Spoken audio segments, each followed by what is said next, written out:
right, now that we've looked at simplifying, we labeled on the previous page what an entire and a mixed radical is, but let's just make sure we have this clearly written down in the notes.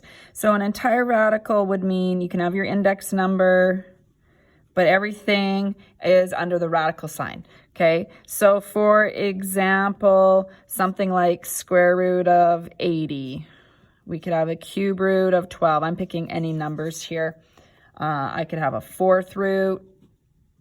It really doesn't matter, okay? The mixed radical would have a coefficient in front. So it has a coefficient, and then it still has your index and your radicand, okay? So for example, let's say I had something like 3 root 2. So this is what I mean by a coefficient. The number out front is the coefficient. Remember, the number underneath the radical sign is called the radicand, okay?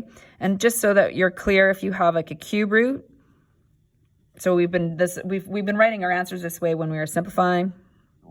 Then we've got a fourth root, for example, okay? So if it has a coefficient out front, then we would call it a mixed radical.